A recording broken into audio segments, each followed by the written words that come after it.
नमस्ते everyone, my name is तन्मय कुमार और आप देख रहे हैं तन्मय उन्नति टैलेंट यूट्यूब चैनल। आज के इस वीडियो में मैं science chapter number 11 measurement and motion में ऑसिलेटरी मोशन के बारे में एक्सप्लेन करूंगा।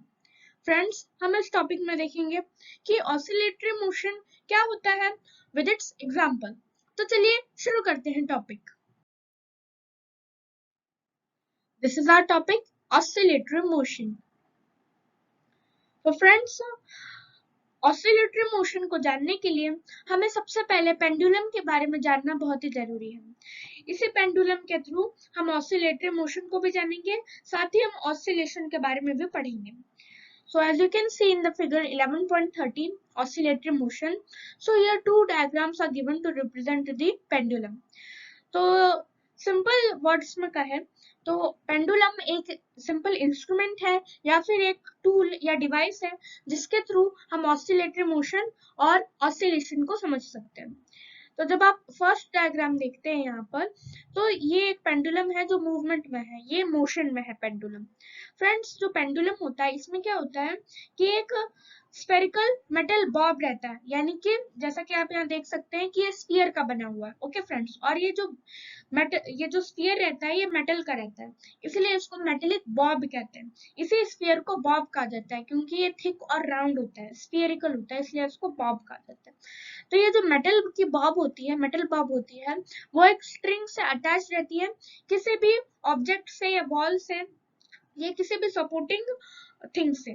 तो जैसा कि आप यहाँ देख सकते हैं कि एक सपोर्टिंग वॉल है, ये एक स्ट्रिंग है और इसी से सस्पेंडेड यहाँ पर आप देख सकते हैं मेटेलिक बॉब है। ओके फ्रेंड्स, तो यही होता है पेंडुलम। जब हम बात करते हैं कि हम जब पुराने बिल्डिंग्स की बात करते हैं, जैसे कि आप सभी ने म्यूजियम में देखा होगा या फिर जो बहुत पुराने घर होते हैं वहां पर आप इस टाइप के क्लॉक्स देखते हैं। यहाँ पर जो आप देख सकते हैं कि ऊपर वाला जो पार्ट होता है क्लॉक का, वो नॉर्मल क्लॉक की तरह होता है जिसमें 1 से 12 तक रीडिंग्स होती हैं और मिनट हैंड, आवर हैंड और सेकंड हैंड होता है। यहाँ नीचे आप देख सकते हैं कि एक सेम टू सेम पेंडुलम के जैसा ही एक मेटेलिक स्ट्रक्चर होता है, बॉब लाइक स्ट्रक्चर, साथ ही एक स्ट्रिंग होता है या फिर एक रॉड होता है जिसे आप कह सकते हैं, वो इस क्लॉक के बेस से अटैच रहता है। और जब भी एक आवर खत्म होता है या फिर स्पेसिफिक टाइम खत्म होता है तो ये जो बॉब है ये इनके वॉल से टकराता है और ठन ठन की आवाज प्रोड्यूस करता है, मींस मेटेलिक साउंड प्रोड्यूस करता है, जिससे पहले के समय में टाइम का पता चलता था। तो यहाँ पर देख सकते हैं कि ये भी एक पेंडुलम ही है। अब चलिए अब हम यहाँ पर पेंडुलम के बारे में बात करते हैं by the view of oscillatory motion and oscillation. Now consider the motion of a simple pendulum. After each regular interval of time, the metal bob of the pendulum repeats its motion by retracting its path. That is, the pendulum moves in a to and fro manner in regular intervals of time. Such motion is called oscillatory motion. Moving pendulum of a clock and motion of a swing are examples of oscillatory motion. तो friends, यहाँ पर हम सबसे पहले एक simple pendulum के motion के बारे में हम बात करेंगे। फ्रेंड्स, यहाँ पर जो आप देख सकते हैं कि सिंपल पेंडुलम यहाँ इस डायग्राम में ये अभी मोशन में है। फ्रेंड्स, जो पेंडुलम होता है वो एक पीरियोडिक मोशन को शो करता है, जैसे कि हमने प्रीवियस टॉपिक में भी कवर किया था। तो पीरियोडिक मोशन क्या होता है? जब कोई भी ऑब्जेक्ट सेम पाथ पर फिक्स्ड इंटरवल्स ऑफ टाइम में अपनी मोशन को रिपीट करता है तो वही पीरियोडिक मोशन होता है। सेम प्रिंसिपल यहाँ पर पेंडुलम में भी अप्लाई होता है। यहाँ पर जो पेंडुलम होता है ये एक सर्टेन डायरेक्शन में घूमता है, यानी कि लेफ्ट टू राइट घूमता है, फिर राइट टू लेफ्ट घूमता है। यहाँ पर आप देख सकते हैं कि ये जो पेंडुलम है ये मेटेलिक बॉब है। जब आप इसको अपने हैंड से या फिर किसी भी एक्सटर्नल फोर्स से घुमाएंगे तो सबसे पहले ये अभी रेस्ट पोजीशन में, जब आप इस पे फोर्स लगाते हैं तो ये जो पेंडुलम का जो मेटेलिक बॉब है ये अपने एक्सट्रीम पोजीशन पे जाएगा। ये अभी रेस्ट पोजीशन पे है, जब ये एक्सट्रीम पोजीशन पे जाएगा तो वो सबसे हाईएस्ट पॉइंट होता है इसका। तो यहाँ पर आप देख सकते हैं, मान लीजिए इसको यहाँ से यहाँ तक जाने के लिए 1 सेकेंड का टाइम लगा। मान लीजिए फ्रेंड्स यहाँ से यहाँ से आप राइट में जाने के लिए, यानी कि यहाँ से यहाँ तक पहुंचने के लिए, इस पर्टिकुलर पॉइंट तक पहुंचने के लिए इसको 1 सेकेंड का टाइम लगा।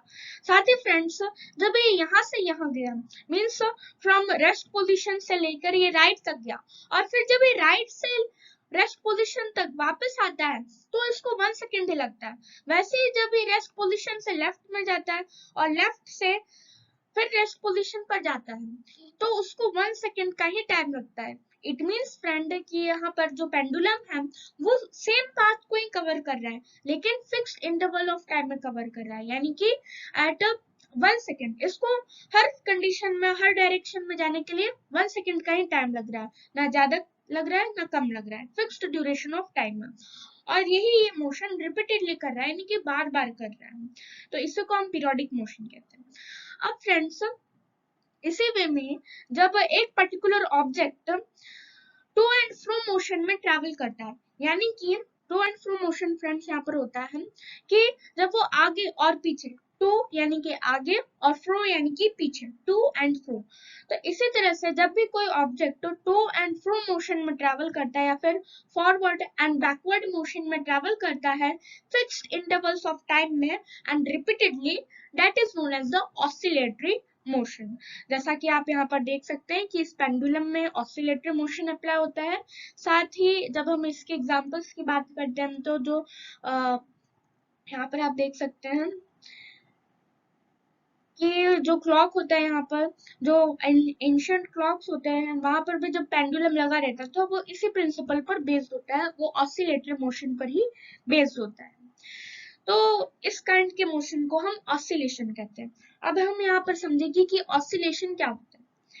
फ्रेंड्स, वन ऑसिलेशन एक पेंडुलम तब कंप्लीट करता है जब मेटेलिक बॉब एक पर्टिकुलर डायरेक्शन में जाता है, जैसे कि यहाँ पर एग्जाम एरो के थ्रू एग्जांपल्स यहाँ पर समझाए गए हैं कि जब ये मेटेलिक बॉब अपने रेस्ट पोजीशन से अपने एक्सट्रीम पोजीशन जाता है to one of the side, जैसे कि यहाँ पर ये राइट पोजीशन पे जा रहा है, राइट साइड पे जा रहा है, ये अपने लेफ्ट साइड पे भी जा सकता है।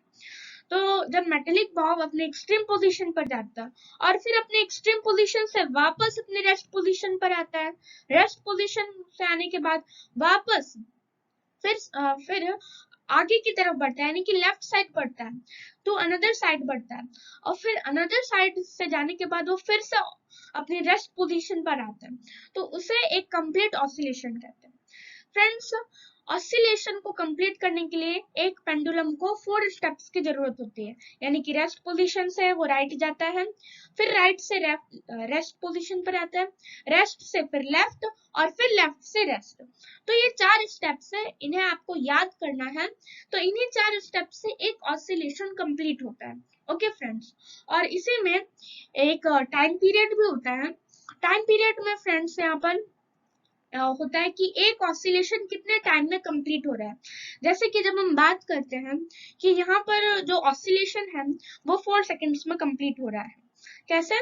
क्योंकि आप देख सकते हैं यहाँ पर कि जो मैंने आपको बताया था, मान लीजिए कि मेटेलिक बॉब को यहाँ से इस डायरेक्शन में जाने के लिए 1 सेकेंड का टाइम लग रहा है। ओके फ्रेंड्स, तो ऑफ कोर्स अगर हम 1 into 4 करेंगे, मल्टीप्लाई 4 करेंगे तो एक कंप्लीट ऑसिलेशन हो जाएगा। तो यहाँ पर इस पेंडुलम का टाइम पीरियड हो गया 4 सेकेंड्स। इसी तरह से फ्रेंड्स, बहुत सारे अलग अलग वेराइटीज के, अलग अलग काइंड्स के पेंडुलम आते हैं और उन सभी में डिफरेंट डिफरेंट ऑसिलेशन के टाइम पीरियड होते हैं, डिफरेंट फ्रीक्वेंसी होती है। फ्रीक्वेंसी भी एक टॉपिक है। यहाँ पर फ्रीक्वेंसी वो होता है जहाँ पर 1 सेकेंड में पेंडुलम कितने बार ऑसिलेशन दे रहा है in time period of 1 second. तो 1 सेकेंड में पेंडुलम के द्वारा कितने ऑसिलेशन हो रहे हैं उसे हम कहते हैं फ्रीक्वेंसी। ओके फ्रेंड्स, तो जब हम ऑसिलेटरी मोशन के एग्जांपल्स की तरफ बढ़े तो moving pendulum of a clock and motion of a swing are examples of oscillatory motion. तो पेंडुलम की मूवमेंट जैसा कि हम क्लॉक में देख सकते हैं, साथ ही स्विंग की मूवमेंट। यस फ्रेंड्स, तो जब आप पार्क जाते हैं, गार्डन जाते हैं और जब आप झूला झूलते हैं, स्विंग में राइड करते हैं, तो फ्रेंड्स वो भी ऑसिलेटरी मोशन का एग्जांपल है। वहां पर भी सेम टू सेम पेंडुलम की तरह ही मोशन अप्लाई होता है, जहां पर आप टू एंड फ्रो मोशन में ट्रैवल करते हैं, टू एंड फ्रो डायरेक्शन में ट्रैवल करते हैं, और उसी के साथ आप अपने पाथ को रिपीट कर रहे हैं in regular intervals of time. तो फ्रेंड्स, ये है हमारा टॉपिक ऑफ ऑसिलेटरी मोशन। तो फ्रेंड्स, ये था हमारा आज का टॉपिक। आई होप आप सभी को ये टॉपिक अच्छा लगा होगा। सो मेरे वीडियो को प्लीज प्लीज लाइक करें, शेयर करें, कमेंट करें और चैनल पर नए हैं तो चैनल को सब्सक्राइब किए बिना ना जाएं। मिलते हैं नेक्स्ट वीडियो में एक नए टॉपिक के साथ। Thank you.